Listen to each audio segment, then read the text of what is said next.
Très bien les amis, ici Haris Sultan. Je suis sûr qu'à présent, vous avez tous vu cet extrait de Muhammad Hijab, où il se vante fièrement que les musulmans n'ont pas peur de mourir. Et pour être juste, il n'est pas le seul. Cette affirmation est souvent répétée encore et encore comme une forme de vantardise. Regardons cela de plus près.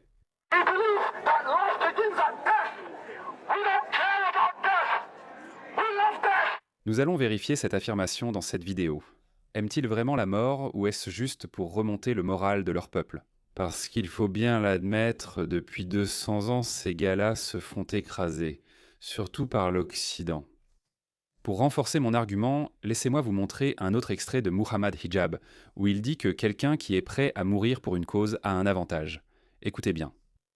Si votre croyance est celle qui encourage la préservation de la vie à tout prix, C'est nous, et nous en sommes fiers, nous voulons vivre. et notre religion n'est pas comme ça. La vie est importante, mais la religion l'est davantage. C'est pourquoi nous les appelons un culte de la mort, ce qu'ils veulent sembler être. Mais est-ce qu'ils aiment vraiment ça?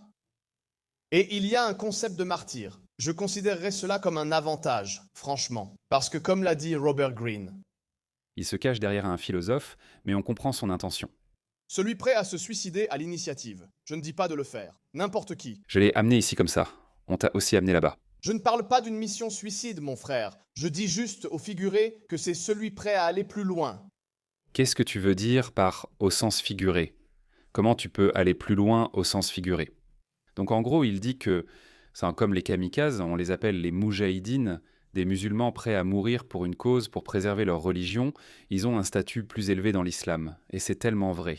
Mohammed a aussi dit que les musulmans prêts à mourir pour l'islam sont un degré au-dessus des musulmans qui préfèrent rester chez eux. Mais pour une raison quelconque, pour un peuple qui se vante constamment de ne pas craindre la mort, ils pleurent sacrément beaucoup quand la mort vient à eux.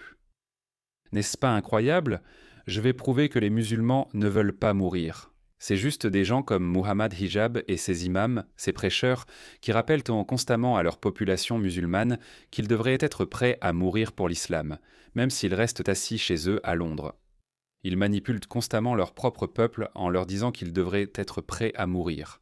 Alors laissez-moi vous montrer quelques-unes des vidéos qui viennent d'Iran. Maintenant, avant d'en parler, laissez-moi vous montrer ce clip vidéo qui vient tout juste de sortir d'Iran, ou dans différentes villes. Cette vidéo vient de Téhéran. Nous avons également entendu parler de ce genre de vidéos provenant d'autres villes d'Iran, où les terroristes du CGRI ont déployé des miliciens et miliciennes pour intervenir. Des convois traversent les rues, menés par des camionnettes équipées de haut-parleurs, criant que l'Iran est une superpuissance et que nous gagnons la guerre. Cela semble être une tentative de présenter faussement le régime comme le vainqueur de la guerre, afin de démoraliser le peuple iranien et de le dissuader de se soulever contre le régime islamique d'Iran. Ce qui montre clairement que ces gars-là sont en réalité désespérés. Et c'est une tentative désespérée pour décourager le peuple iranien. Avec ces personnes, ce n'est évidemment pas vrai. Regardez ceci, un groupe de mollahs et de volontaires djihadistes. Ces hommes, influencés par Muhammad Hijab, sont prêts à mourir pour la cause d'Allah.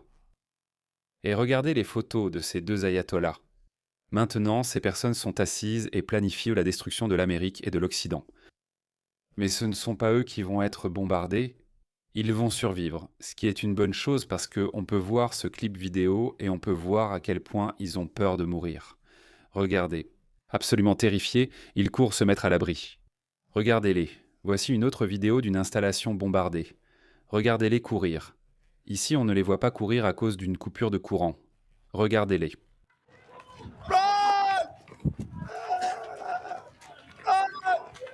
Les Américains arrivent. Courez! Oh merde!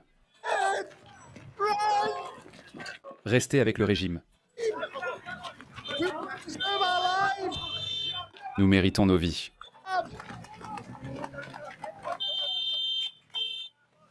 Dis à Muhammad Hijab de venir se battre.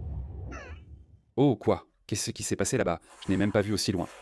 Oh, Je pense que c'est juste une panne de courant. C'est juste un effet cinématographique. Oh mon Dieu. D'accord, d'accord. Tu crois que c'est fini? Non, non, non, non. Laisse-moi te montrer un autre responsable du CGRI qui court avec sa femme voilée. Regarde ça, c'est le plus hilarant de tous. Monte dans la voiture!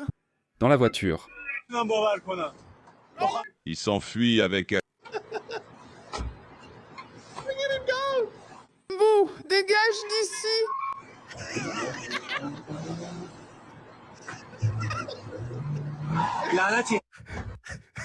On n'a ajouté aucun effet spécial. Tu entends le cri thaïlandais? On voit ça dans les films. Regarde ça. Cours, monte dans la voiture. Je n'arrive pas à y croire. Cours! Monte dans la voiture. Il est temps de partir. Monte vite dans la voiture. Sinon, je te laisse derrière. Vois comme le temps passe vite. Oh là là. Je crois qu'il a dit l'anat, qui signifie la malédiction de Dieu sur toi. Mais regardez cette destruction. La prochaine vidéo que vous allez regarder, c'est de la pure destruction. À Boucan, de nombreux terroristes des gardiens de la Révolution se seraient réunis dans un même bâtiment. Ils continuent, c'est vraiment stupide. Ils n'ont aucune conscience de la situation. Ils n'ont aucun instinct de survie. Pas étonnant qu'ils tombent comme des mouches. Donc il y a des rapports faisant état d'un nombre massif de morts. La grande majorité d'entre eux, voire tous, sont des terroristes des gardiens de la Révolution.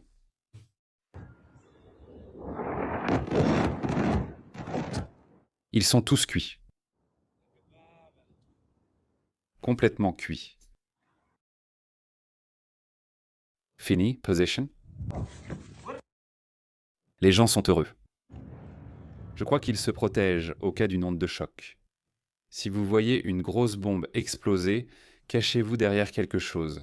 Surtout pas derrière une fenêtre en verre, parce qu'une onde de choc arrive et elle va tout briser.